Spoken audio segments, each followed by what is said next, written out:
There is no shadow of turning with thee.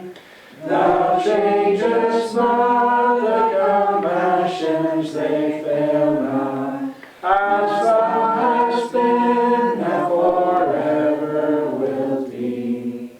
Great is thy faithfulness, great is thy faithfulness. Morning by morning, new mercies I see. All I have needed, thy hand hath provided. Great is thy faithfulness, Lord, unto me. Summer and winter and springtime and harvest, sun, moon, and stars in their courses above, join with all nature in manifold witness to thy great faithfulness, mercy, and love. Great is thy faithfulness, great is thy faithfulness. Morning by morning, new mercies I see. All I have needed, thy hand hath provided. Great is thy faithfulness, Lord, unto me. Pardon for sin and a peace that endureth. Thine own dear presence to cheer and to guide.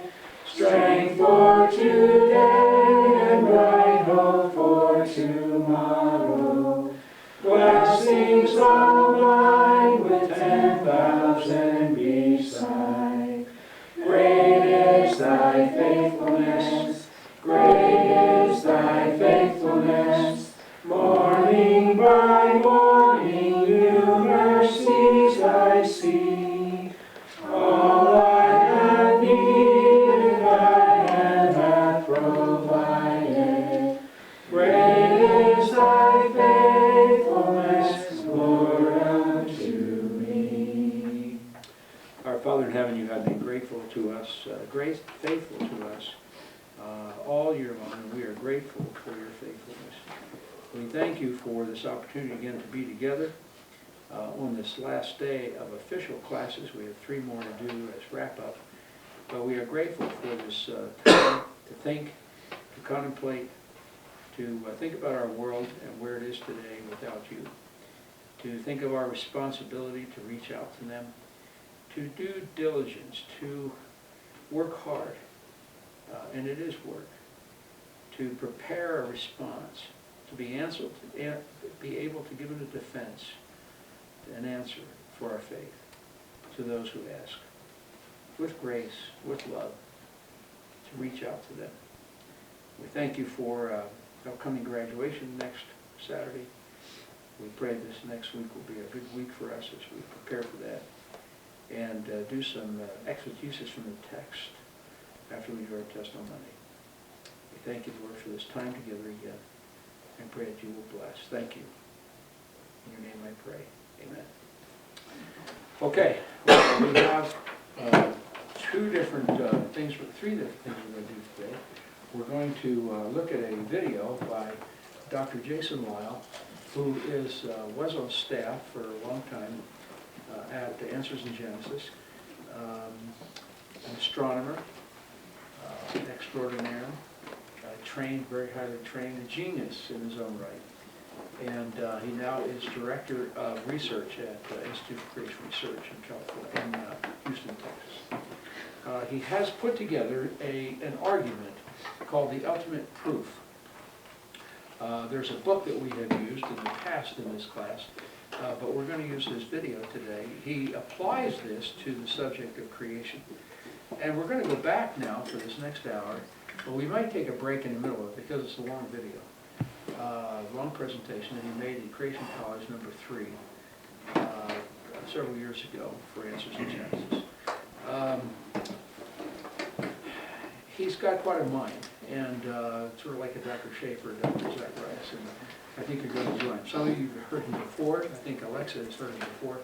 So this next hour, Alexa's probably heard. But the majority, the rest of you have not. And I think this is going to be valuable.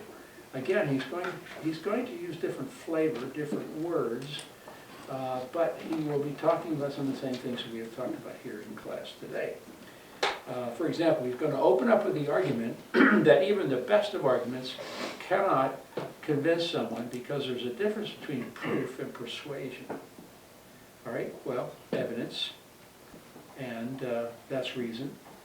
And what's the other side of the coin? Faith. That's the ministry of the Spirit of God. So you have these juxtaposition again of faith and reason, or argument and persuasion. And he's going to do a good job, and I think you're going to really enjoy this. So hit the lights, and you all warm enough in here this morning? The furnace will come on. We'll try and control it. Do you want to fly it? Well, it's already going, and that's going to come up in a minute. I'll go back and set that. I'll set that for you and get that done. All right, enjoy, take some notes, and then we're going to go from here, after some breaks, we'll go from here to the last four with Rabbi Zacharias. I don't think we're going to go, I worked on it last night, but I don't think we're going to go back to the last two yet with Schaefer. I'd rather have you hear this. And then we'll see if we have time to see if do number 11 on Francis Schaefer. But we do have just 4 slides left in our presentation, going back to our verse. Sanctify the Lord in our hearts, etc. And we'll go back and finish that up. And our class will be over. My head says, we just started this class. That's what my head says. And here's the end of 2 weeks. I don't know where this, when you get old, time seems to just pick up speed. And so enjoy it slow while you can, okay? Because you'll get old sometime. All right, you ready to go? He said it would come on. Derek did. So.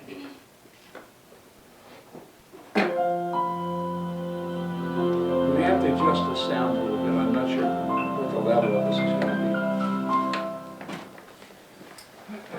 be. My pleasure to be here to present to you the ultimate proof of creation. And that's not just hype. I believe that there is an ultimate proof of creation, and I'm going to present that to you today. And that alone ought to be worth the price of admission, don't you think? An argument that you can't refute, an argument that for the biblical creation worldview.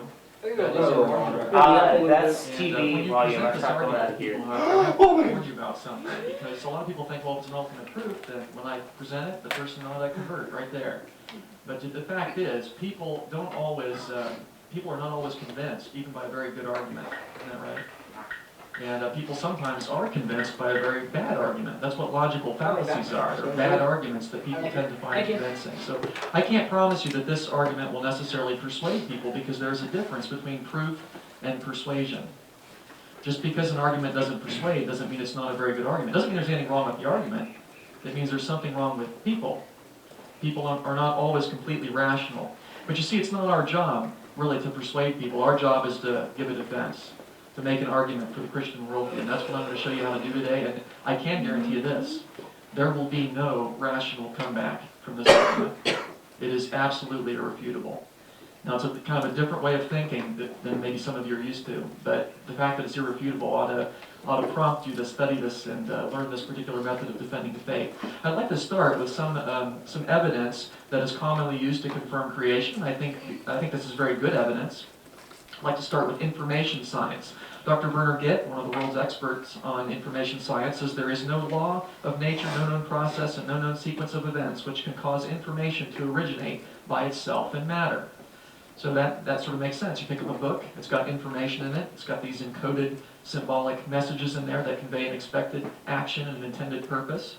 And that doesn't come about by an explosion in the typewriter, does it? You know, when you read a book, it didn't come about by a random process. It doesn't generate by itself. Information doesn't generate by itself in matter. In fact, Dr. Gitt says when its progress along the chain of transmission events is traced backwards, every piece of information leads to a mental source, the mind of the sender.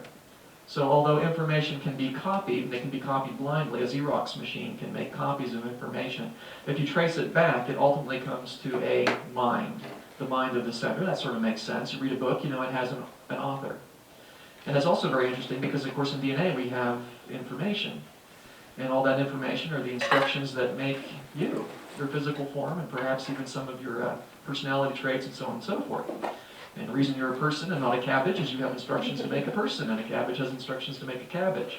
And that's a lot of instructions. Of course, some of those are the same anyway, because we have some of the same biochemical pathways. But the fact that we have information in our DNA tells us that DNA could not have come about by a random chance process. That information has been copied many times. You got it from your parents, they got it from their parents, all the way back to Adam and Eve, and then it came from a mind, the mind of God. So information science confirms creation. Mutations won't do it. Dr. Lee Spetner, PhD biophysicist, says that all point mutations that have been studied on a molecular level turn out to reduce the genetic information, not to increase it. Mutations do not add brand new instructions. He says not even one mutation has been observed that adds a little information to the genome.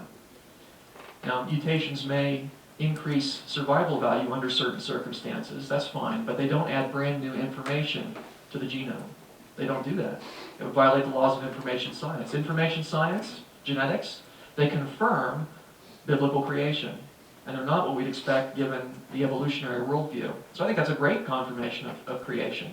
We could talk about the biblical time scale and the fact that we find C14 in diamonds. And Dr. Snelling talked about that the other night. I think that's a really powerful confirmation of a young Earth, because C14 does not last even 1 million years. If the entire Earth were C14, in 1 million years it would be gone. It would have decayed into nitrogen.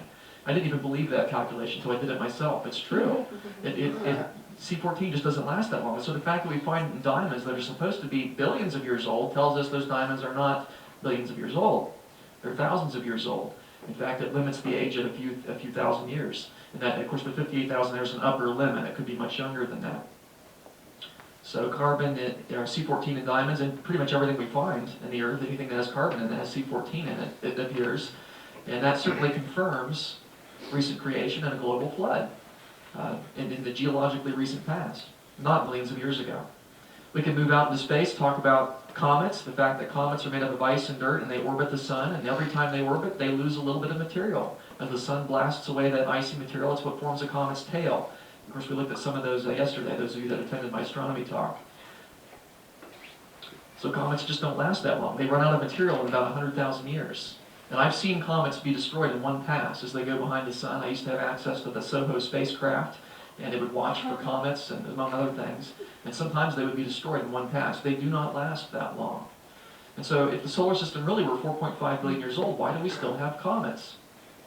Now, I think these are amazing lines of evidence, don't you? I mean, they're pretty powerful confirmations of biblical creation. But they really don't constitute an ultimate proof. I mean, it may seem like I've refuted the evolutionary worldview, that I've absolutely demonstrated creation, but I haven't. And the reason is, for every one of these lines of evidence that I've presented to you, an evolutionist can always come up with what we might call a rescuing device. He can come up with a conjecture designed to protect his worldview from what appears to be contrary evidence. So in the case of comets, for example, my secular astronomy friends, they know that comets don't last that long. But they say, well, but we know the solar system is billions of years old, so there must be some source of new comets, which they call an Oort cloud after its inventor, Jan Oort.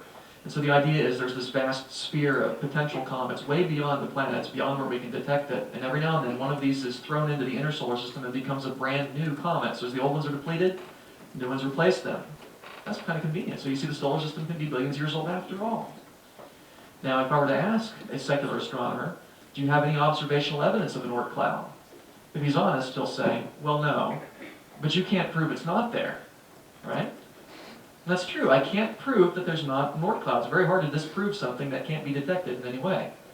So yeah, and that's true. And therefore, there could be an Oort cloud. And therefore, comets don't prove that the solar system's thousands of years old. They confirm it, but they don't prove it. And if you think about it, an evolutionist can always invoke a rescuing device because there are always unknowns. We don't know everything. And there are always unknowns in science, and therefore the evolutionist can always invoke a rescuing device. And by the way, so can you. I might ask you a question that you don't immediately know the answer to. You'll come up with a rescuing device. You're not ready to just give up your worldview on the basis of one little unsolved mystery there. And so I can't really blame my evolutionary colleagues for inventing the rescuing devices. I'm not blaming the secular astronomer necessarily for thinking there's an Oort cloud. That is consistent with his observation that there are comets and his worldview, his belief that the solar system is billions of years old. So he's thinking in a way that is consistent with this worldview. On the other hand, I don't necessarily believe in North Cloud. I don't have any reason to. I look at comments and I say, yeah, that's what I'd expect. Because I start with a different worldview, a different way of thinking about things. If you think about it, creationists and evolutionists really all have the same facts, don't we? I mean, I have access to the same DNA patterns, I have access to the same fossils, the same stars and galaxies as my evolutionary colleagues. We have the same facts, the same physical evidence, as it were. We have the same science. I use physics and chemistry and astronomy. My secular colleagues use physics, chemistry, and astronomy. We have the same science. Why then do we draw such different conclusions about the past? And the answer is we have a different starting point, a different worldview, a different way of thinking about things, which you can liken into mental glasses. Those of you that wear glasses, you know that if you have those off, the world looks fuzzy. You put those glasses on, the world snaps into focus, and you see things as they are. And I like to think of the Bible like corrective lenses. You think about things from the perspective of biblical history, you see the world as it is. I like to think of evolution like red glasses. You put on red glasses, the world looks red. Not that the world is red, but that's what you see, because you see it's biased because of the glasses you're wearing.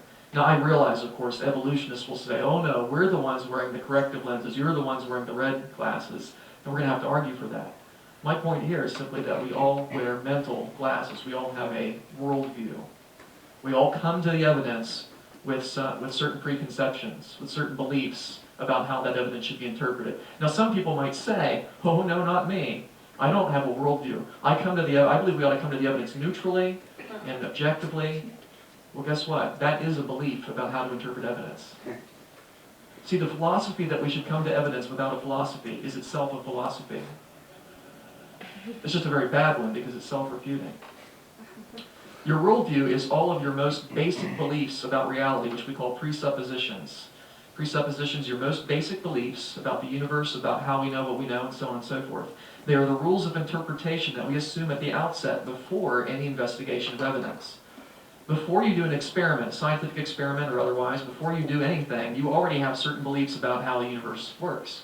You already have certain presuppositions. For example, the belief that your senses are basically reliable. You take that for granted, that what you see and taste and touch and smell and so on really corresponds to the actual universe. You couldn't do an experiment on a rock if you didn't already believe that. You'd look at the rock and you'd say, well, just because I see it doesn't mean it's necessarily there. So there's no point doing an experiment on it. You presuppose that your senses are basically reliable. That your memory is reliable is a presupposition. You believe that what you remember actually happened, right? For the most part. Now, if I ask you, how do you know that your memory is reliable? You say, oh, well, Dr. Lau, that's easy. I took a test 2 weeks ago. I did very well on it. It was a memory test. Excuse me, how do you know you took a test 2 weeks ago? Say, just because you remember it doesn't mean it happened unless you already presuppose that your memory is reliable. Or laws of logic are presuppositions. The fact that the law of non-contradiction, you can't have A and not A at the same time in the same relationship. That is a presupposition. You couldn't begin to reason about things unless you already took it for granted that there are laws of logic. That's a presupposition. Now here's the key. Creationists and evolutionists have different sets of presuppositions, different worldviews, different rules for interpreting the evidence. And that's very important to understand because the battle really isn't about evidence. It's about how evidence ought to be interpreted. And we have different standards by which we interpret the evidence. Now for the creationists, the Bible is the ultimate standard by which evidence should be interpreted. I'm not saying that all creationists do have the Bible as their ultimate standard. I'm saying they should. The Bible should be our ultimate standard in reasoning. Now I have secondary standards as well. I do believe that my senses are basically reliable. But that's not my ultimate standard because I know my senses can be fooled. You take a beam of wood, for example, and put it in water at an angle, and it looks like the wood bends when it goes under the water because of the way the light refracts. Now, you don't believe your eyes in those circumstances, do you? You don't believe the wood actually bends just because you see it. Because you have a greater standard that solid things stay solid even underwater and under those circumstances. You have greater standards than that. And ultimately, we'll come back to an ultimate standard, which I argue ought to be the Bible. The Bible should be our ultimate standard. What about the evolutionist? What is his or her ultimate standard? Well, it actually depends on which evolutionist you ask, because there's not one single evolutionary worldview, but commonly naturalism is the ultimate standard for the evolutionist. Naturalism is the belief that nature is all that there is. There's nothing beyond the natural world. It cannot be explained by physical processes. It doesn't exist. And then there is also empiricism. That's another ultimate standard that might be used by many evolutionists. And sometimes they believe in a combination of these two, but one of them is obviously more ultimate than the other. Empiricism is the belief that all truth claims are answered by observation. If you want to know something, you go out and look. Go out and do an experiment. That's how you answer all truth claims. Of course, I believe many truth claims are answered that way, but not all of them. Let's talk about evidential arguments. And by that I mean an argument that attempts to leave worldviews out of the discussion and simply talk on the basis of individual evidences. Evidence by itself, however, will not resolve a worldview conflict. Why is that? Because your worldview tells you what to make of the evidence. You see, that's why evidence by itself is not going to resolve anything. It's not decisive. It's not that people don't have enough evidence for creation. The Bible tells us everyone has enough evidence for the Creator God in Romans 1. Everybody knows that. The problem is they suppress the truth in unrighteousness. And God tells us there's no excuse for that. So it's not that people don't have enough evidence. Their presuppositions tell them what to make of that evidence. And I want to give you a silly example just to drill this home.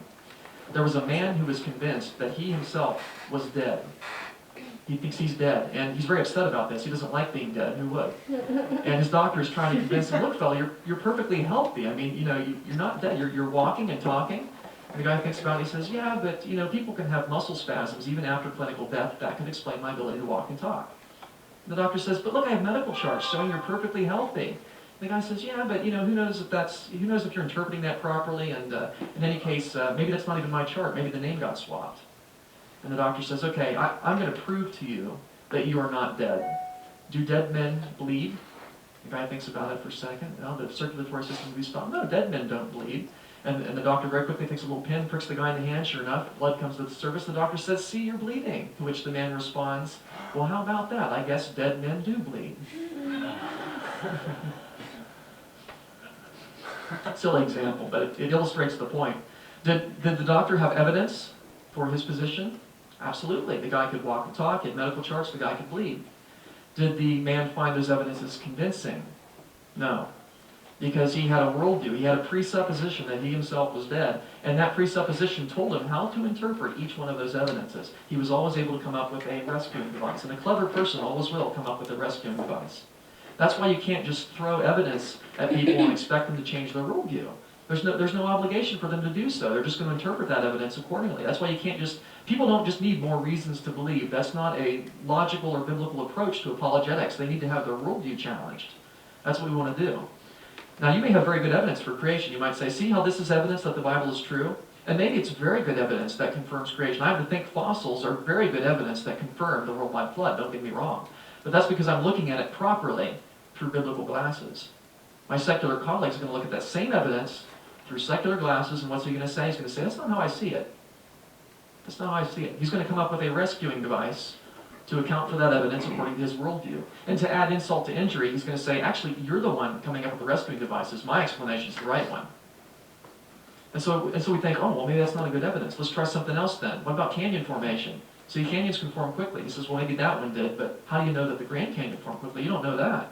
Oh, but we need another evidence then. Look how rock layers can be deposited quickly. He said, well, Mount St. Helens proved that. And he said, well, maybe those ones can form quickly, but how do you know that all of them have formed that way? Maybe some of them are slowly over billions of years.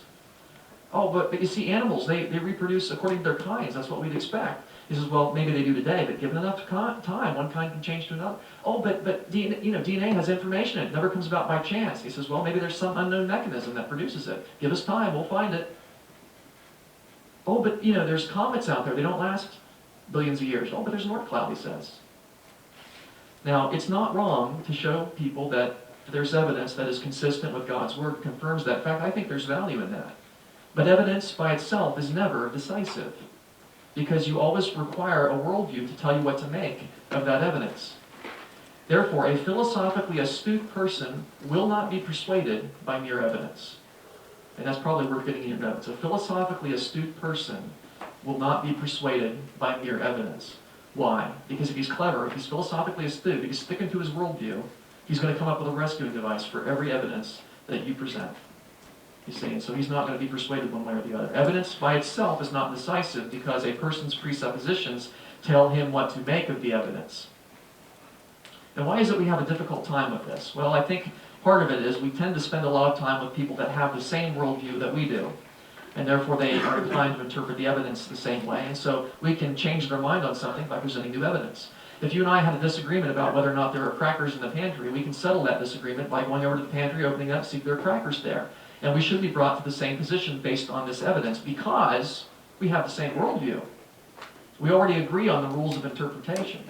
And so, yeah, you see the crackers, there they are. I was right. And so our beliefs are brought into alignment. But if I'm having that same discussion with a Hindu who believes that this universe is illusion, because Hindus have a monistic worldview, they think this world is all illusion, and I show him the crackers, is he going to be convinced?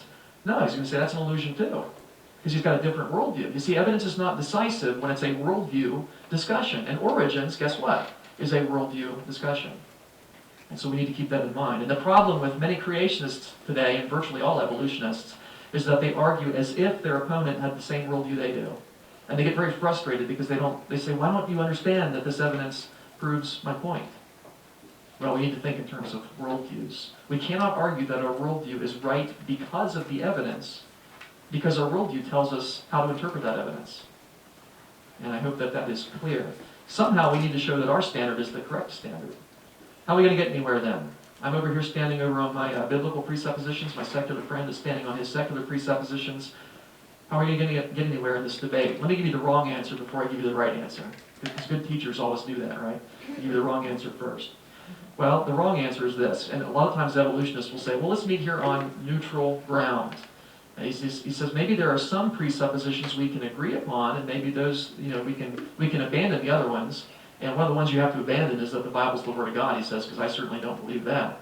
So leave the Bible out of the discussion, but we both agree science is useful, so let's just talk in terms of science on neutral ground. Now, what's the problem with neutral ground?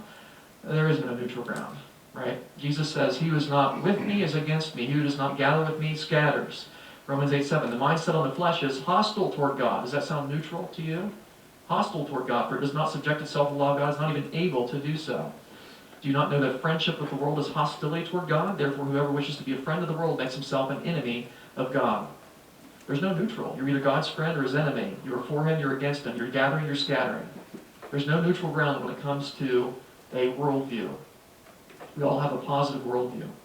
And so we're going to call the attempt to be neutral the pretended neutrality fallacy. And that's what it is. It's a fallacy. Since the Bible indicates that there is no neutral, the claim of neutrality is itself unbiblical. Does that make sense? See, the Bible says there's no neutral. So if you say, oh yes, there is neutral, and I'm neutral, you've just said the Bible's wrong.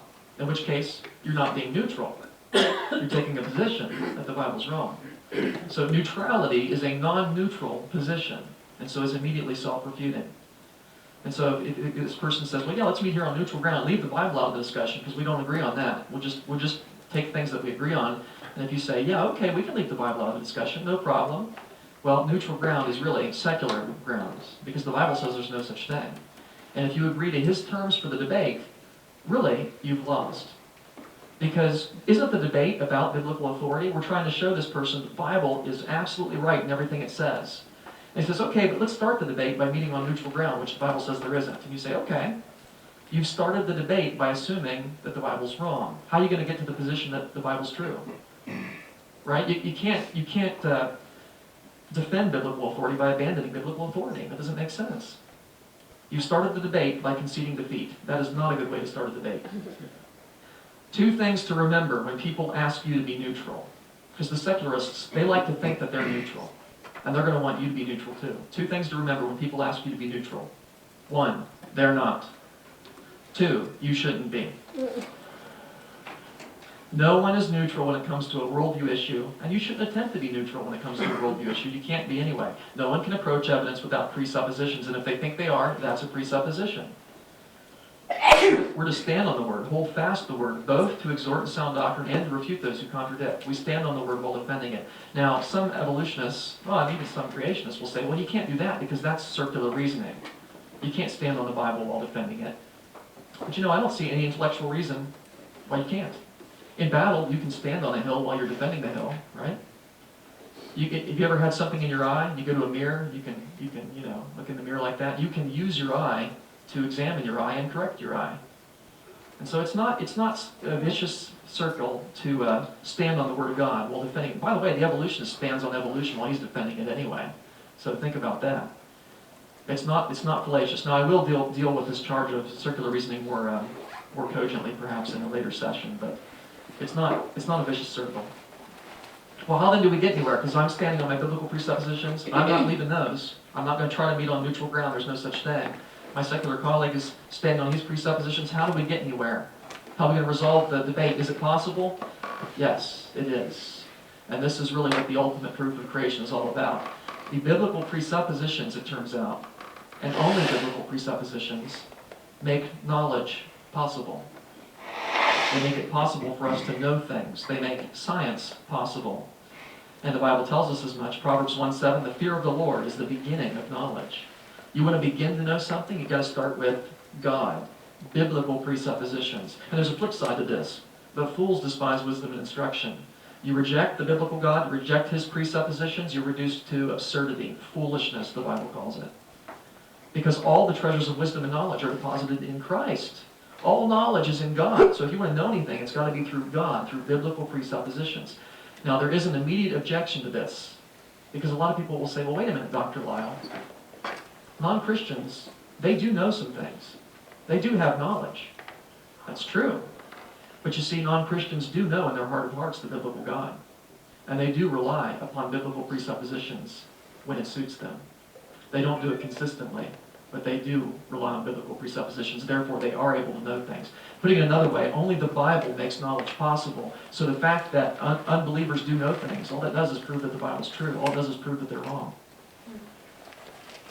Only the Bible provides what we call the preconditions for the intelligibility of man's experience and reasoning. And that's your technical jargon for the day. Man's experience and reasoning. In order for our reasoning, our thoughts to make sense, in order for our experiences in the universe to be intelligible, to make sense, certain things would have to already be true. And those are what we call those preconditions, the preconditions of intelligibility. And what are some of those things? Well, laws of logic. In order for us to think properly, there would have to already be in existence laws of logic. In order for us to do science, there would already have to be certain things in place. You already believe that your senses are reliable when you do science. That's a precondition of intelligibility. And so my argument for biblical creation, and for that matter, for any portion of the Bible, for the Bible as a worldview, is that it must be true, because if it were not true, you couldn't prove that anything is true. Only the Bible provides those preconditions of intelligibility, and I'm going to spell that out in the rest of the presentation here. There are certain things we rely upon in order to know anything. We rely upon laws of logic, for example, to make thinking possible. We rely upon a certain degree of orderliness in nature, which we'll call uniformity, which, by the way, should not be confused with uniformitarianism. We don't believe in uniformitarianism. Uniformitarianism is the idea that rates and conditions have been constant throughout time, or more or less. And so a uniformitarianist would say there's never been a worldwide flood because there's not today. Now, I believe conditions change. The Bible tells us conditions change. But the way in which God upholds the universe, what we would call the laws of nature, do not arbitrarily change. Gravity will work the same on Friday as it did on Monday. But conditions change. It might be raining on Friday and sunny on Monday. Conditions change, but the laws of nature do not arbitrarily change. So that's what I'm talking about when I talk about uniformity, like the laws of nature. Or absolute morality, by which we make ethical judgments and we know what is right and wrong. In order for us to have those things, the Bible would have to be true, because those things are all contingent upon God as revealed in the Scriptures. Now let's take them one by one here. What about morality? Why would we have absolute morality in an evolutionary universe? If we're just animals, well, animals do what they want. They're amoral. They don't have a moral code. If we're just animals, why would we have an absolute moral code? It doesn't even make sense. Why ought we behave in a certain way? Why should we behave in a certain way? Those kind of words don't even make sense in an evolutionary universe. On the other hand, they make sense in a biblical creation worldview, because God created us. He did that back in Genesis, by the way. So you can see how these things all go back to Genesis, a literal Genesis. And because God made us and made us in His image, we're responsible to God for our actions. Absolute morality makes sense in a biblical worldview. What about laws of logic? Laws of logic are the correct standard of reasoning. Why would there be a standard of reasoning in a chance universe, where everybody just has different kinds of thoughts? Who's to say whose is right and whose are wrong? Right? That's just, it doesn't make sense. But laws of logic make sense in a Christian worldview because they reflect God's thinking. We have a standard of correct thinking because we have the biblical God. God is our correct standard for everything. Why would there be uniformity in nature? Because God upholds the universe in a consistent, law-like fashion. He does that for our benefit, and He's promised us that there will be a certain degree of uniformity in the future, as there has been in the past. Now, my point here is not that evolutionists don't believe in these things, because they do. evolutionists do believe in laws of logic, uniformity, and morality. But those things do not make sense in an evolutionary universe. So they're relying upon something that, on their own worldview, would have no rational foundation. It would have no good reason, no justification on their worldview. And so, because when you present this argument, a lot of times the evolutionists will say, well, wait a minute, I don't even believe the Bible, and I can use laws of logic. I say, I know, but the fact is, if your worldview were true, you shouldn't. You shouldn't be able to use laws of logic, because those don't make sense, given your worldview. And so what we're going to do is an internal critique showing that he's relying upon principles that are actually contingent upon the biblical God. His worldview is inconsistent. It blows itself up. And just to illustrate this, on the surface it may seem like we have two competing worldviews. We've got the biblical worldview and the secular worldview. Take your pick. You like the Bible, you like naturalism. You like blue, you like flame color. But we're going to find when we examine these up close, when we open up the hood, as it were, the biblical worldview makes sense. It's going to go somewhere. It's going to lead to knowledge. The secular worldview, when we examine it, it's not going to rationally work. It's not going to go anywhere. It cannot lead to knowledge. Now, I want to give you some quick examples of this before we go into a little more depth. Relativism. Want me to disprove relativism here? It's not hard. Relativism is the belief that all things are relative. There are no absolutes. And you'll hear people who are relativists say things like, well, that's your truth, but it's not my truth, and so on and so forth. Which is really just a dumb thing to say, isn't it? Because truth is truth, and it's not subjective. Truth is objective. But the relativist will say there are no absolutes. And of course the question you want to ask is, are you absolutely certain? Yeah. You see, the statement, there are no absolutes, is an absolute statement. So if it's true, it's false. Therefore, it's false. Easy to refute relativism. What about empiricism?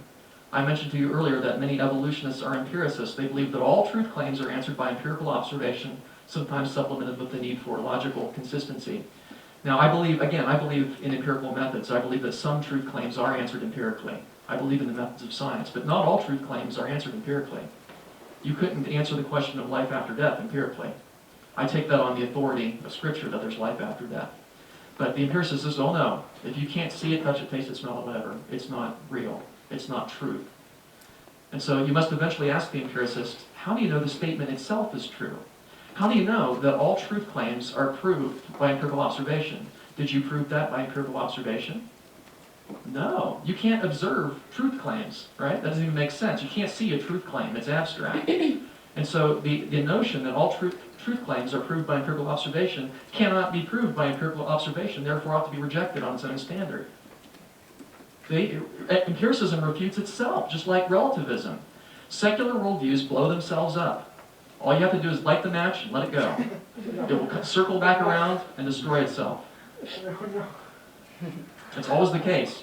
By the way, the biblical worldview is the only worldview that won't do that. The biblical worldview is the only one that when you apply it to itself, it's self-consistent. It doesn't blow itself up. All secular worldviews do. So at first it may seem like we're on our own little island over there on biblical presuppositions, and my secular friend is over on his own little island over there, secular presuppositions. At first it may seem like we have no common ground. There's no neutral ground. We've already established that. But you see, the point is, secular presuppositions are sinking sand. They will not support a cogent worldview. Only the Bible can do that. Only the Bible is the rock upon which we all must stand. And so when that sand dissolves away, the unbeliever is left standing on nothing. Well, Dr. Lyle, are you saying that all non-Christian worldviews are irrational? Yes. All non-Christian worldviews are ultimately irrational. Now, they may have pockets of rationality within them. Nobody is, there might be some people that are just totally insane, but for the most part, people have degrees of rationality. But ultimately, they can't support their own notions, you see. And so what is this unbeliever going to do? He can't stand on his own worldview, so he's going to do this. Unbelievers will stand on Christian presuppositions when it suits them, because they have to. They couldn't get anywhere without these Christian presuppositions, like laws of logic. Unbelievers do accept and use laws of logic, and in doing so, they're standing on Christian ground.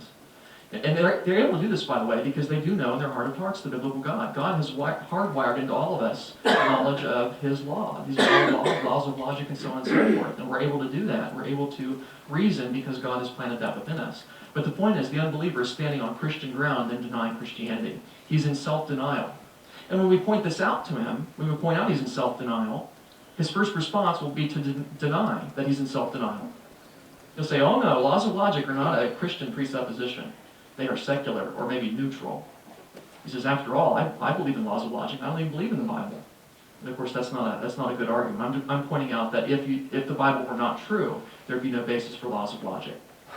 So what we want to do is point out his inconsistency. We want to point out that he is standing on Christian ground. He's standing on God's ground. He either needs to get saved or stop trespassing. And, get your own laws of logic. Stop borrowing God's. And we pray he'll be saved, but that's between him and God. We're just going to point out the inconsistency. And I want to give you another example to illustrate this. A debate over biblical creation is a lot like a debate on the existence of air. Can you imagine two people arguing whether or not air exists? What would the critic of air say? Can you imagine this person making this eloquent argument that air does not exist, all the while breathing air, and expecting that we can hear his arguments as they're transmitted through the air? That'd be kind of strange, wouldn't it? You see, the critic of air must use air in order to make a case against air. The fact that he's able to argue at all proves that he is wrong. Likewise, the critic of the Bible must use biblical presuppositions in order to argue against the Bible. The fact that he's able to make an argument at all proves that he's wrong.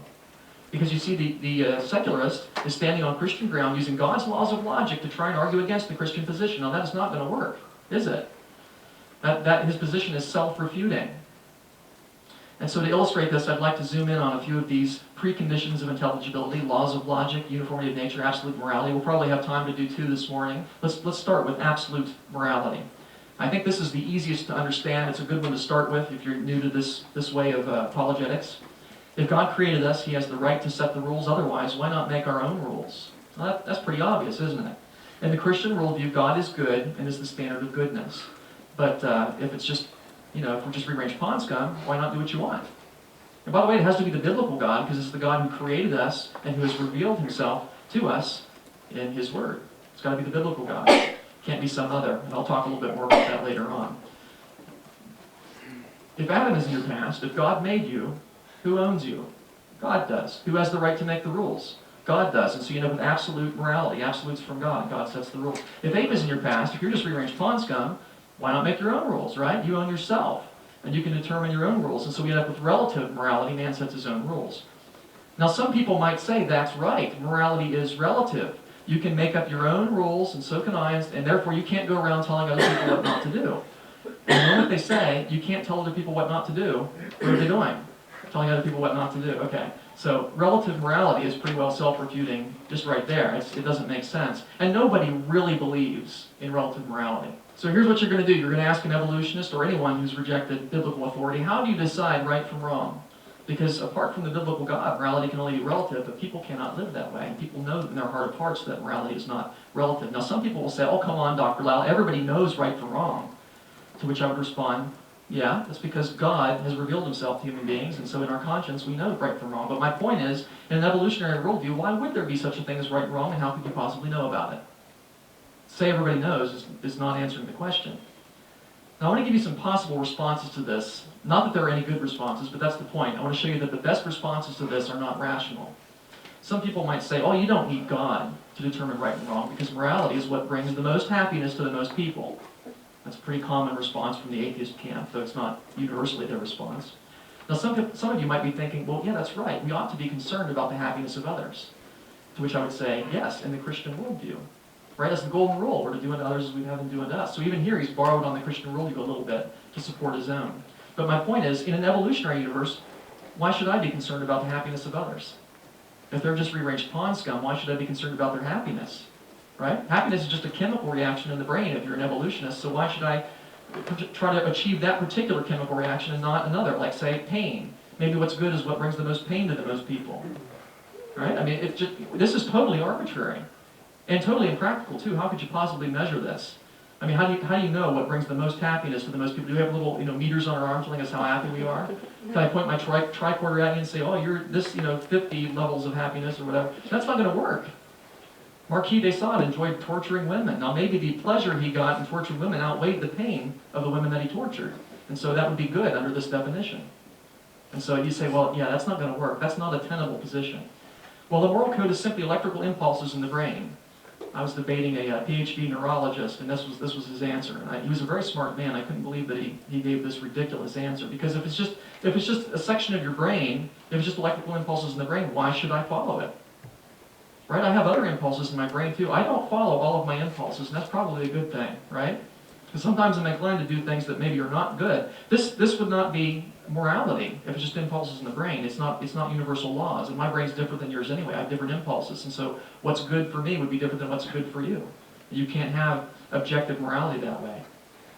Laws of morality are conventions adopted for the benefit of society. There's something we all agree to them, and so, you know, because we need these laws to maintain society. Why? That's arbitrary. Well, because without that, we'd have disorder. So, it's an evolutionary universe. Well, but Dr. Lyle, we need these laws to prevent us from acting, what, like animals? Is that what you want to say? But in the evolutionary worldview, that's all we are, right? And by the way, if they're conventional, then different cultures could adopt different laws of morality, right? And so you can have different moral codes in different cultures. Now, there have been cultures, in a sense, that have tried this. Hitler thought that it would benefit his society to kill Jews, but I don't think that any of us would say that that is really good. You couldn't say that society is evil if this was the definition of morality, because every society would have its different moral code. So they're not laws if they're just conventions. And by the way, the word benefit assumes a standard of goodness anyway. Who's to say what's good unless you already have a standard of goodness? So it's a bit circular as well. People can adopt their own moral codes. I had one reporter tell me when he was a secular reporter, he was interviewing me. I said, sure, but if you can, so can I. And you might not like some of the things that I want to do. Maybe I want to shoot you. He got the point. He got the point. He realized that you can't have universal, objective moral laws if they're just something that people invent. And just to drill this home, consider an evolutionist who is outraged at seeing a violent murder on television. He says, how could that man shoot that little girl? That's terrible. He ought to go to jail. But he's an evolutionist. Why should he be angry? I mean, in his worldview, it's just one chemical accident getting rid of another chemical accident. What's the problem? You wouldn't get angry at baking soda for reacting with vinegar. That's just what chemicals do, right? And by the way, chemicals don't have a choice. So if the person that shot the little girl, if he's just a chemical accident, he doesn't have any, just the outworking of chemistry, why would you punish him? You wouldn't punish baking soda for reacting with vinegar. It's just what it does. You wouldn't throw the lion in jail for killing the antelope, right? Animals kill animals. What's the big deal? And so the fact that he is angry is a behavioral inconsistency. That's something I'm going to talk about in a later session. It shows that in his heart of hearts, he does know the biblical God. He does know that murder is wrong. Let's move on and talk about laws of logic. These are a reflection of the way God thinks and the way he expects us to think. Now here's where the critic will say, oh, but Dr. Lau, how do you know how God thinks? The answer is, God has revealed himself. He's revealed some of his thoughts in his word. I don't know all of God's thoughts, but I know some of them because he's revealed them in his word. That's why it's got to be the biblical God and not some God of our own invention. Laws of logic stem from God's nature. And we're made in God's image, and so we instinctively know these laws of logic. We act on them, like the law of non-contradiction. Now, you all, even if you have never heard of the term before, you immediately know that that's true. That two contradictory statements cannot both be true. If I told you my car is in the parking lot and it's not in the parking lot, you wouldn't rush out to say, oh yeah, I want to see a car that's there and not there. You would immediately assume that what I told you is false, and would be right to do that, because that's a law of logic that cannot be violated. But where does that law come from? Why is there a law of non-contradiction? Ever thought about that? Why is it that two contradictory statements cannot both be true? Most people haven't thought about that, but it stems from God's nature. It's because God doesn't deny himself. The Bible tells us, 2 Timothy 2:13, he cannot deny himself. He cannot contradict himself. And all truth is in God. Therefore, truth will not contradict itself, you see. And again, this is why it has to be the biblical God. It can't be the God of the Quran, for example, because Allah does contradict himself. The Quran endorses the gospel of Jesus and then contradicts the gospel of Jesus by saying that Jesus was not crucified and is not the Son of God.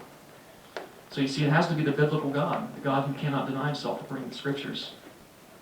What are laws of logic anyway? Ever thought about that? A little bit abstract, isn't it? Can you touch a law of logic? Can you accidentally swallow one? No, because they're immaterial. They're not made up of atoms. They don't have a location in space. You can't pull a law of logic out of the refrigerator.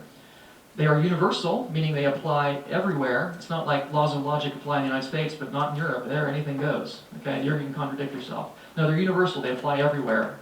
They are invariant, meaning they don't change with time. Laws of logic, it's not like they apply on Monday, but not on Fridays. They apply all the time. They're invariant, and they're abstract because they deal with concepts. So laws of logic are immaterial, universal, invariant, abstract entities which govern all possible conceptual relationships. They describe how concepts relate to each other. And if you think about it, laws of logic are contingent upon the biblical God. The biblical God can account for all of these properties. God's thoughts would necessarily be immaterial. God is an immaterial being, He's spirit. God's thoughts would be universal because God is omnipresent. His thoughts uphold the entire universe, and therefore contradictions can't happen anywhere, for example. God's thinking would be invariant because God Himself does not change with time, and therefore His thoughts do not either. And they would be abstract because all thoughts are abstract, all thoughts are conceptual. So you see, the biblical God can make sense of the fact that we have laws of logic, one correct standard of reasoning that all human beings must adhere to if we're going to be rational, if we're going to come to the truth. But other worldviews cannot account for laws of logic. Take naturalism, for example. I mentioned earlier, many evolutionists are naturalists. They believe that nature is all that there is. The naturalist attempts to use logic and reason to support his position, but there's a problem. Logic is not part of nature, right? You can't point your telescope somewhere and see a law of logic. They're not natural. And they're immaterial. So if everything that exists is part of nature, is material, then you can't have laws of logic. And so the naturalist is trying to use something that cannot exist within his own position to support his own position and to argue against Christianity. The fact that he's able to make an argument at all proves that he's wrong. Now if he says, well, wait a minute, Dr. Lyle, that can't be because you don't need to be a Christian to use laws of logic. After all, I use laws of logic and I don't even believe the Bible, so they can't be dependent upon a biblical God. But that would be no different than the critic of air saying, wait a minute, you don't need air to breathe. I don't even believe in air, and I can breathe just fine.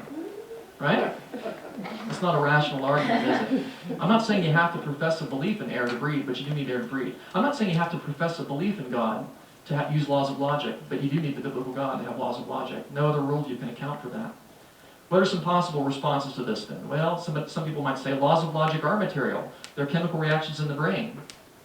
Well, if they're material, they're not laws, and they wouldn't be universal because they wouldn't extend beyond your skull if they're just in your brain. And we wouldn't have the same laws of logic between any two people because we all have different chemical reactions in our brain. So that one doesn't make sense. And some people might say, okay, well they're not material, but they're descriptions of material things. They're descriptions of how the brain thinks. But if laws of logic were simply descriptions of how the brain thinks, why would we need laws of logic to correct the way the brain thinks? Right? I mean, you don't always think logically, but if laws of logic were just a description of how you think, you could never violate one, because you always think the way that you think. Yes? Now, we don't always think as God thinks, and that's our problem. That's why we're being irrational. Laws of logic are conventions that we all agree to them, and so they work, like driving on the right side of the road. Oh, but some cultures you drive on the left side of the road. So if laws of logic were conventional, different cultures could adopt different laws of logic. Welcome to Australia. Here, contradictions are true. Right? It's not going to work, is it? Laws of logic are universal, and therefore they can't be conventions. They're a property of the universe, Dr. Lyle. They're just a property of the universe. That's the way the universe is. And it's not much of an answer, really. But if they were a property of the universe, well, the universe changes with time. And so we'd expect laws of logic would change. They wouldn't be invariant. And the universe is different in different places. We'd expect different parts of the universe would have different laws of logic. Laws of logic aren't even describing the universe anyway. They're describing concepts, abstract concepts. And so it doesn't make sense for them to be a property of the universe. One person told me this. He says, well, we use them because they work. And I said, I know, but that's not my question. My question is, how can you account for them in an evolutionary worldview? I know they work. They work because they're true, but why are they true? Why are there these universal, invariant, abstract entities that we call laws of logic? I can account for that as a Christian, but my secular colleagues cannot. They're having to use something that does not make sense in their own position to support their own position. Now, how do we take this information and use it practically in, say, a debate with a critic of creation? And I want to show you what I call the don't answer, answer strategy. Now, I've written some articles on this, so maybe you've seen this before. If you haven't, this will revolutionize the way you do apologetics. It's very powerful. It comes right from the Bible. It's a strategy for defending the faith. And by the way, God knows how to defend the faith. So we ought to heed what the Bible says about how to defend the faith. It's based on Proverbs 26:4 and 5. Proverbs 26:4 says, do not answer a fool according to his folly, lest you also be like him. And I have to point out that when the Bible uses the term fool, it's not just engaging in name-calling. It's not just saying, well, you're just a fool. Okay? It's using that term to describe someone who is dense, someone who is perhaps very intelligent, but who refuses to use his intellect in the way that God has intended.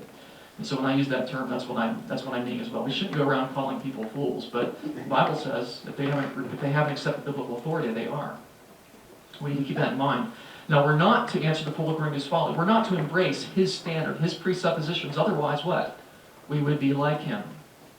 And so if somebody comes to you and they've got silly presuppositions, which we're going to represent here as such, and it's, for example, this person says, let's leave the Bible out of the discussion. Well, that's a silly presupposition.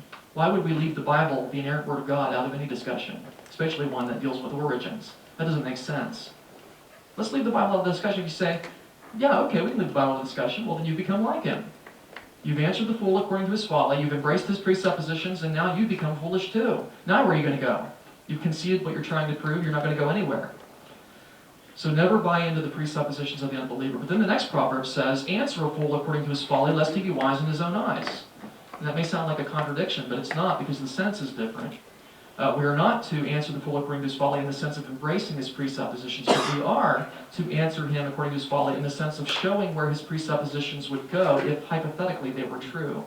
We're going to reflect back to him his own philosophy so that he can see how absurd it is and therefore cannot be wise in his own eyes. It's kind of like, I'm not going to live in your house. I'm just going to step inside for a few minutes, destroy all the furniture, and then leave. It's a temporary refutation of your worldview, an internal critique. So somebody comes to you and says, there are no absolutes. There are no absolutes. So you can argue with me, but you can't use absolutes because there are no absolutes.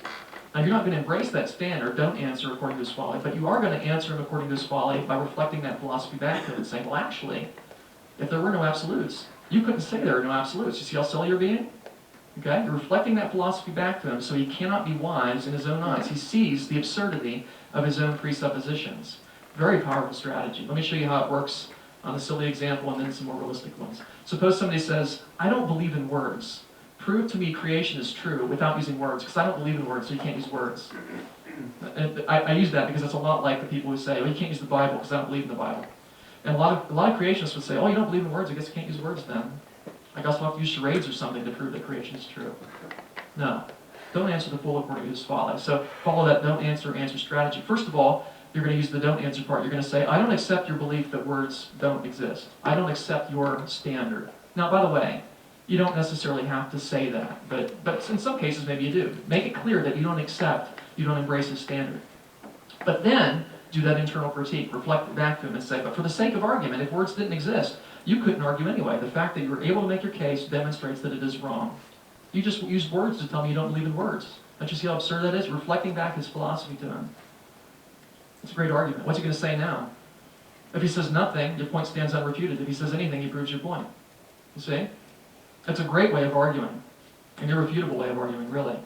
Don't embrace the presuppositions of the unbeliever. Never put on the suit. But do reflect it back to him so that he can see the absurdity of his own position. And let's take that strategy now and apply it to the areas of knowledge that we've already talked about, logic and morality and science and so on. Suppose somebody says, I believe in naturalism. They're probably not going to be that upfront about it. You're going to have to listen and figure out their worldview. But it becomes clear they're a naturalist. And he says, show me logically how the earth could be 6,000 years old. I hope you're mentally zooming in on two words. Logic and naturalism. Because we already saw those two things don't go well together, do they? If you're a naturalist, if nature's all that there is, you can't have universally material invariant entities like laws of logic. And so now what we're going to do is use the don't answer strategy to expose the absurdity of this person's worldview. We're going to say, well, first of all, I don't accept your belief in naturalism. So I'm not even going to attempt to prove creation on your standard. But for the sake of argument, if naturalism were true, you couldn't prove anything, because you can't have laws of logic if you're a naturalist. See how powerful that strategy is? Because it goes right to the heart of the issue fast. How about this one? He says, you can't take the Bible seriously. It's full of contradictions. Ever heard people say that before? And we're inclined to say, well, show me one and I'll try and explain it to you. And it might be fitting to do that once or twice, but eventually you must get to the don't answer strategy and say, well, first of all, I don't accept your claim that the Bible has contradictions. In my worldview, the Bible is the Word of God. It can't have contradictions because God doesn't deny himself. But for the sake of argument, and here's a powerful question most Christians don't think to ask, for the sake of argument, why in your worldview would that be wrong? Oh, well, everybody knows contradictions are wrong. Well, I know contradictions are wrong because they're contrary to the nature of God. But my question is, how do you know that contradictions are always wrong? Why would you have a law of non-contradiction? Well, I've never seen a true contradiction. Well, I've never seen a total solar eclipse, but that doesn't mean they're impossible, right? How do you know that contradictions never happen? I know that because God's knowledge is universal, and therefore the fact that God does not deny himself tells me that there is a universal law of non-contradiction. But how do you know that? And that's a question you won't be able to answer, I guarantee it. Some people say, well, it's wrong to teach creation in schools. You're lying to children. Think of the children. Don't teach creation. But of course, lying implies a moral standard, doesn't it? And so this person is borrowing on the Christian worldview to argue against it. And we're going to point that out using the don't answer strategy. First of all, I don't accept that teaching creation is lying. I don't accept your claim, your standard. I believe creation is true, evolution is false. We're teaching them the truth in schools. But, for the sake of argument, in your worldview, why would it be wrong to lie to children? Oh, everybody knows it's wrong to lie. Well, I know it's wrong to lie because it's contrary to God's nature. But how do you know it's wrong to lie? I mean, in an evolutionary universe, if children are just chemical accidents, why would it be wrong to lie to them, particularly if it benefits my survival value?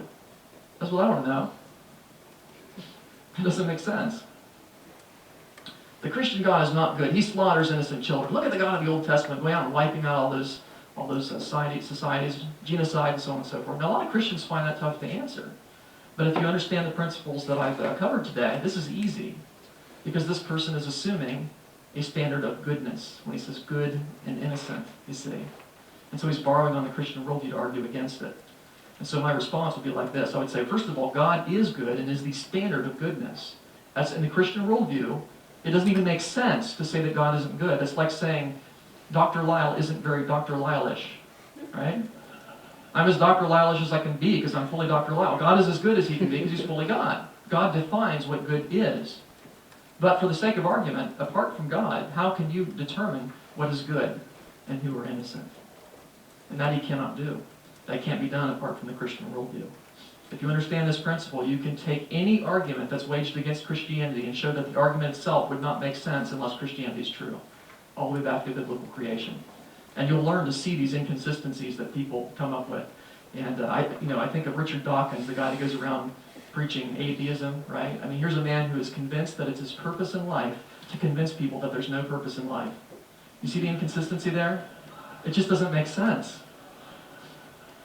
Secular worldviews always blow themselves up. And if you can see that, you're going to see how this guy is not going to be successful in destroying the Christian position. He's only going to destroy his own. If you understand that, you can agree with the Apostle Paul in 1 Corinthians 1:20. Where is the wise man? Where is the scribe? Where is the debater of this age? Has not God made foolish the wisdom of the world?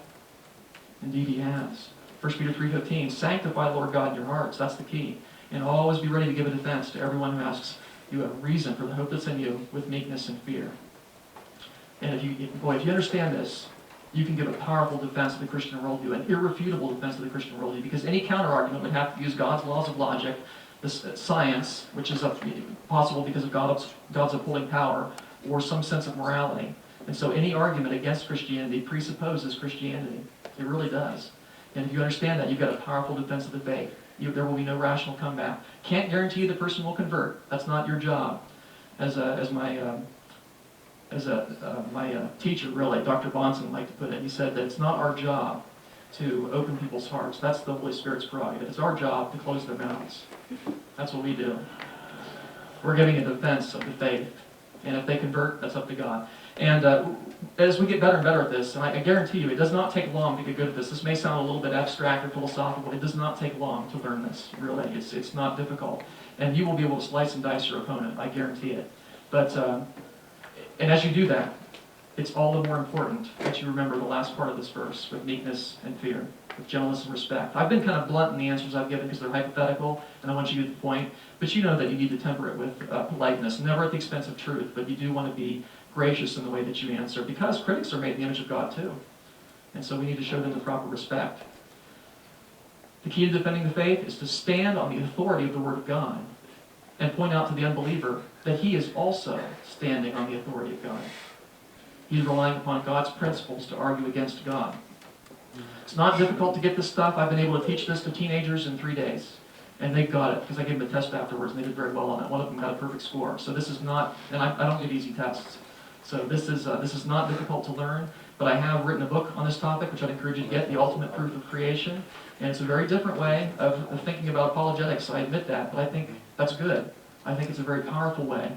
And I have yet to lose a debate when I've used this particular method, when I've stood on the authority of God's Word. Yeah, because God knows how to argue. Who can contend with the Almighty, right? If you master this method, you'll not lose an origins debate, if you master the method. Learn to think like Christ, and you will have a very, very effective apologetic.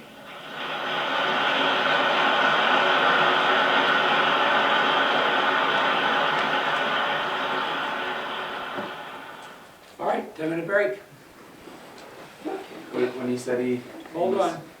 Go ahead. This is the thing that one. But when he said he was like teaching and then he would give a test, was he talking about the college? We've had him teach here before, and he's presented this year to our school. It's a very simple logic, isn't it? Okay, it doesn't, it's not really that difficult. But have I given you phrases all year that I think he's talking about? Peel the onion, okay? Take the response of the atheist or the person you're talking to, take the onion and peel it. What is he really saying? Where is he contradicting God himself? Everything goes back to God. He's talking about that. Can't refute God. God knows how to argue. Fool said in his heart. So all logic outside of God has to self-destruct. We know that when we discuss with someone. And he pressed this all the way through. There's a difference between proof and persuasion. Just because we have proof doesn't mean the person's going to respond. We have to rely on the Holy Spirit. So the beginning of verse, 1 Peter 3:15, the end of the verse is something we have to really focus on when we share. Making sure our heart is right, which means to treat the other person correctly. And then warning us again at the end of the verse to treat the other person with respect because we made an image of God. Okay?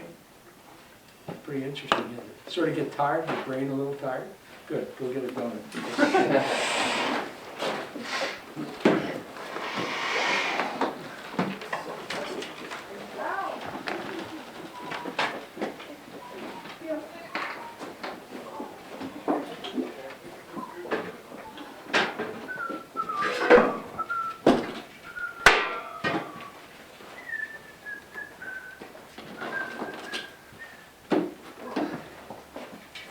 Not even the magnetic stuff.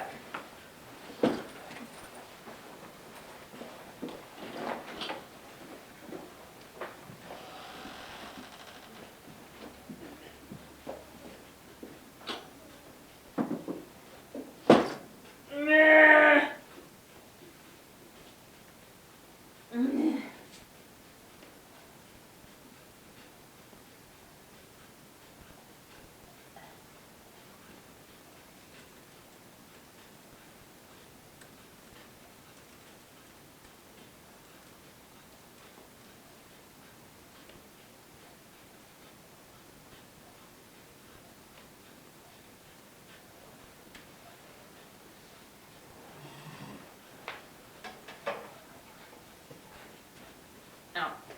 Ow.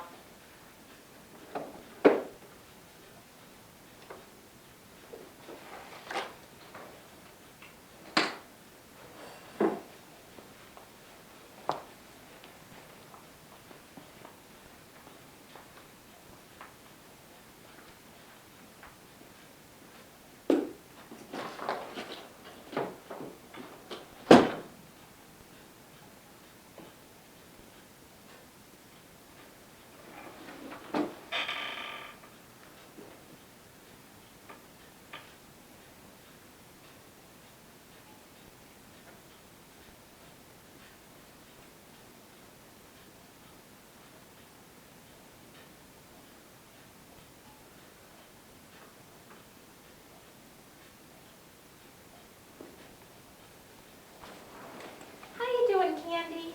I'm doing good. How are you? Great. Good.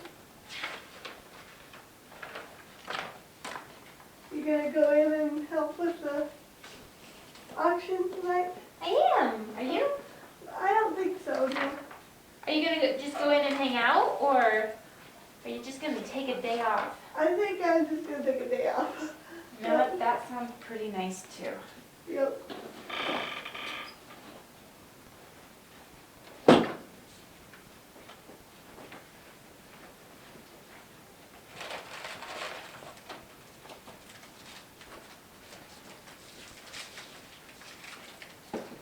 So excited for summer. I know.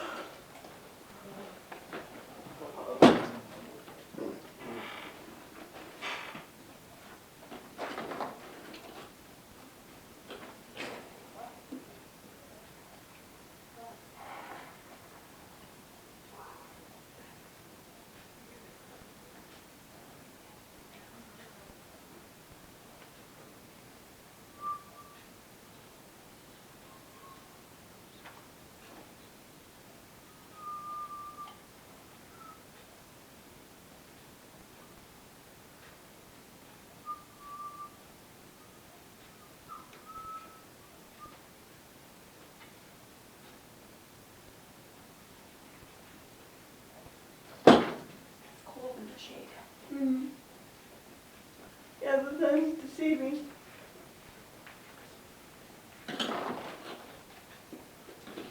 It's dark in here.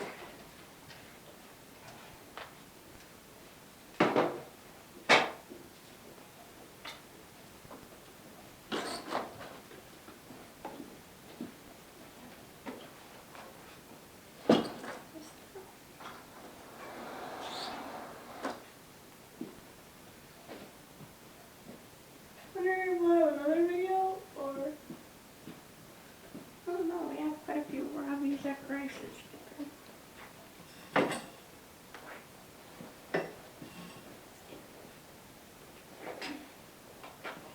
it going, Debbie? Good. How are you? Good. Oh, it's hard to stay awake when it's dark though. Uh-huh.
I need the wrappers. You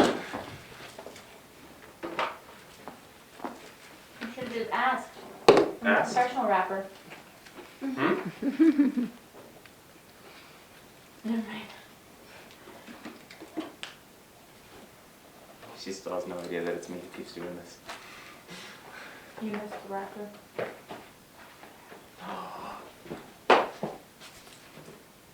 That's not a Jolly Rancher wrapper, but I don't know where it came from. I do. I do. I ordered something and it came in like a very tiny bag, so it's like, that's the tiny bag. Yeah. Mine's been like for a few days. We're really? finally using those mugs. Yeah. So they're out of the travel cups. Oh, gotcha. They're such cute mugs. Yeah, this is the one I got at the Christmas thing. The What Uncle Party? yeah.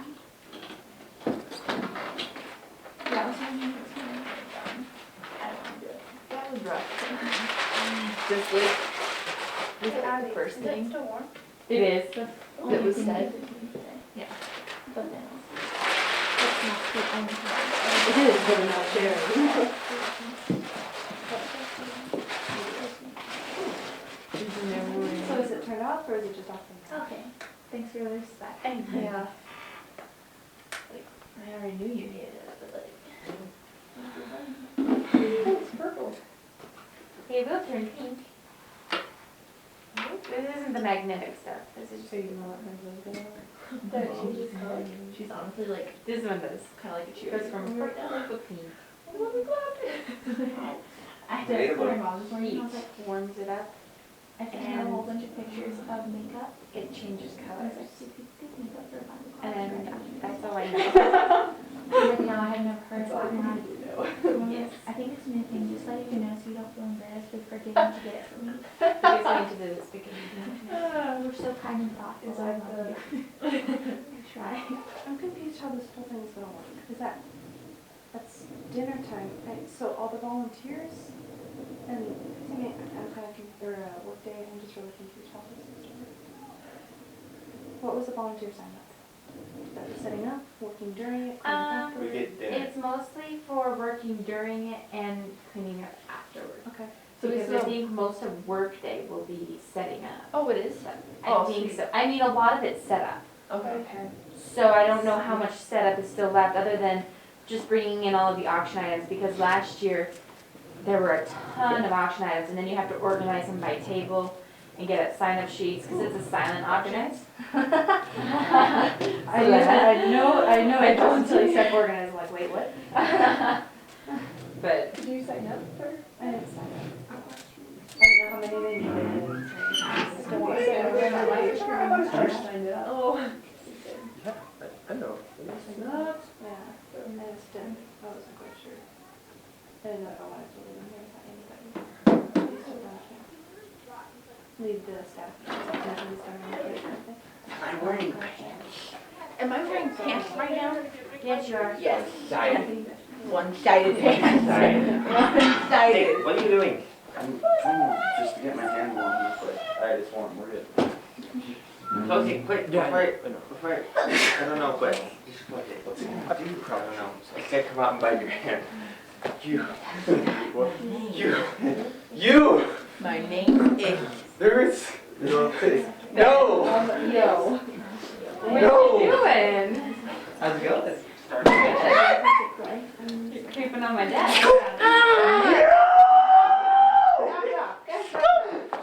Skillboard! Oh my gosh, it's one. Oh my gosh. Yep. Hey, away from the guitar. Ow! I am done. I am done.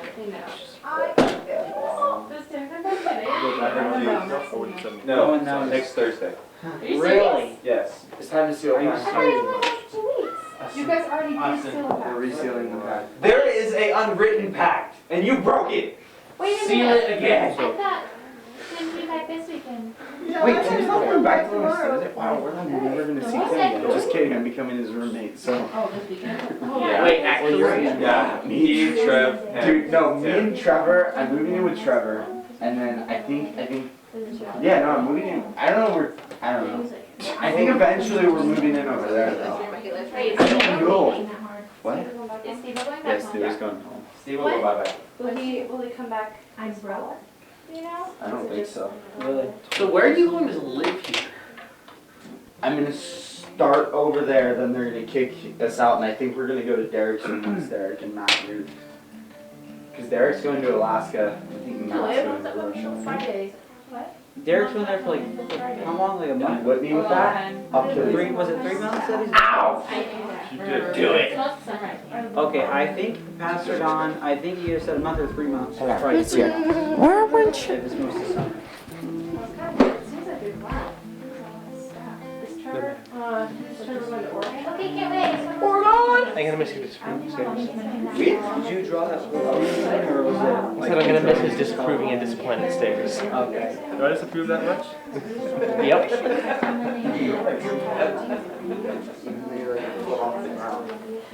Like, Mom, leave him alone. Put him down. She's like, put him down. Okay, I wasn't expecting it to just let go. Okay, it's up there, and then all of a sudden I'm just kind of whoosh. As Ben just lets go. All the staff is from the students. Oh, sorry, Sally. I was aiming for Austin. I'm batting. Austin, no. That was a mistake.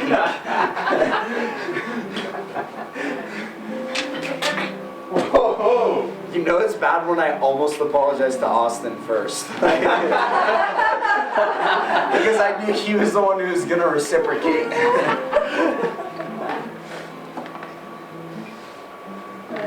And I was looking at Austin as I'm apologizing. Making sure that he's hearing me I apologize. felt bad when he looked like he was gonna throw and then she like looked up her sleeve to get a rubber band. I was like, bye. I think if I was Be one of the Sahara monks. I'm gonna Go to the him mom. I don't know. That's where it's like, That would be nice. Oh, summer. yeah. Start every day. Where's skirts? I don't have any skirts. Sure. Oh, it's fine. That's why I said, hey, I can't put up with it. And I think I know better than you. And so I can just tell you right now, like, I don't think she was thinking Somerset. I think she was thinking, We're here, they're sheriffs, but Gotcha. they're sheriffs. but if I was gonna do anything around here, it would not Can be. I have one? Can I have one? And I Can I have didn't one? feel like Okay, are you the one that puts Jolly Rancher wrappers on my laptop every 10 minutes? Because I came back into this room like 6 times straight. teenage year, but they're just lost. Sorry. We jumped the whole line. So I Go for it, Zach. Go. I won't go there. No. That, please. No. No, the thing, one of the tassels whipped me. Oh, cool. You have to whip people with this?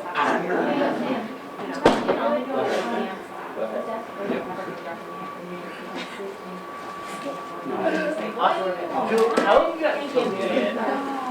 Just get off that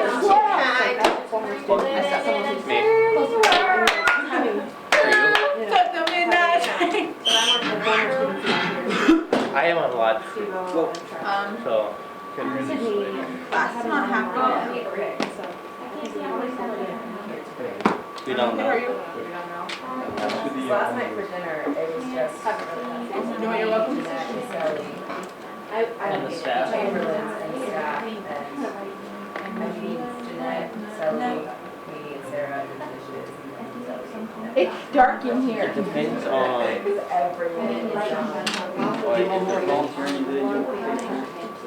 She said it. yes, they do. volunteering, it was just. Yeah. Okay.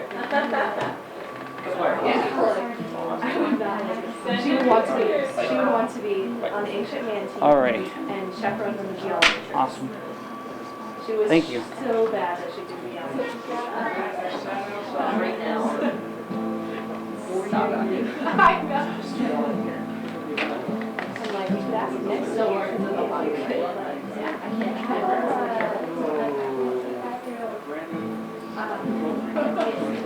You might have to ask the staff, like you staying or not staying.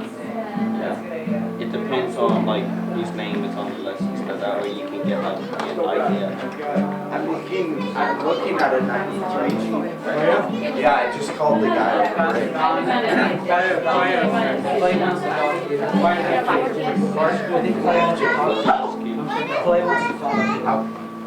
Somebody really wants me to get super hyper?